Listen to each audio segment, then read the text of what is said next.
નમસ્કાર મિત્રો, Gujarat TV YouTube ચેનલમાં સ્વાગત છે। આજના વિડીયોની અંદર આજના સૌથી મોટા 5 ખેડૂત સમાચાર આજના વિડીયોની અંદર જાણવાના છીએ।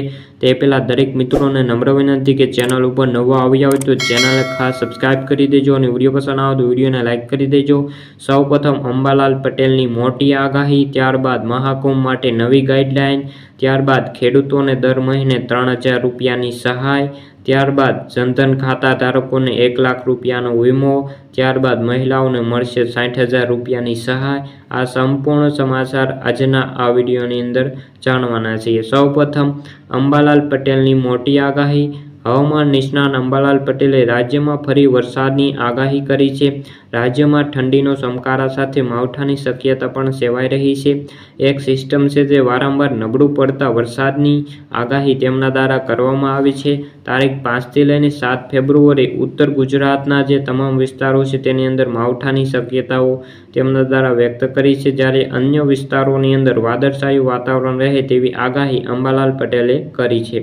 ત્યારબાદના સમાચાર, જો તમે મહાકુંભ મેળાની અંદર જાઓ છો તો આજથી લઈને 4 ફેબ્રુઆરી સુધી ભક્તો પોતાના વાહનો શહેરની બહાર જ પાર્કિંગમાં વ્યવસ્થા કરવામાં આવી છે। પાર્કિંગથી જે શટલ બસ અથવા પગપાળા ઘાટ સુધી પહોંચી શકાશે। નાના અને મોટા વાહનો માટે અલગ પાર્કિંગ વ્યવસ્થા કરી છે। બધા રેલવે સ્ટેશન પર વન વે સિસ્ટમ લાગુ છે। ભક્તો એક બાજુથી આવશે અને બીજી બાજુથી બહાર નીકળવાનો રસ્તો કરવામાં આવ્યો છે। ત્યારબાદના સમાચાર, ખેડૂતોને મળશે દર મહિને 3000 રૂપિયાની સહાય। સરકારે પ્રધાનમંત્રી શ્રમયોગી માનધન યોજના શરૂ કરી છે, જેના હેઠળ દર મહિને 3000 રૂપિયાનું પેન્શન લાભાર્થીઓને આપવામાં આવે છે, જેમાં તમે જોડાઈ શકો છો અને લાભ લઈ શકો છો। સરકાર દ્વારા શરૂ કરવામાં આવેલી આ યોજના પીએમ શ્રમ યોગી માનધન યોજના। આ યોજના શરૂ કરવાનો મુખ્ય હેતુ છે કે નબળા વર્ગ અને આર્થિક રીતે મજબૂત બનાવવાના છે। એટલું જ નહીં, સરકારે આ યોજના હેઠળ અરજદારના ખાતામાં વાર્ષિક 36,000 રૂપિયા ટ્રાન્સફર કરવામાં આવે છે। આ યોજના દ્વારા જે કામદારો છે 60 વર્ષની ઉંમર પછી પણ દર મહિને 3000 રૂપિયાની પેન્શનની સુવિધા મળે છે। ત્યારબાદના સમાચાર, જનધન ખાતા ધારકોને 1 લાખ રૂપિયાનો વીમો। પ્રધાનમંત્રી જનધન ખાતા ધારકો હેઠળ ખોલાવવામાં આવેલા જે ખાતા ધારકો છે તેને કુલ 1,30,000 રૂપિયાની સહાયનો લાભ આપવામાં આવે છે। આમાં જો અકસ્માત વીમો પણ આપવામાં આવે છે। ખાતા ધારકોને 30,000 રૂપિયા સામાન્ય વીમા સાથે 1 લાખ રૂપિયા જે અકસ્માત વીમો આપવામાં આવે છે।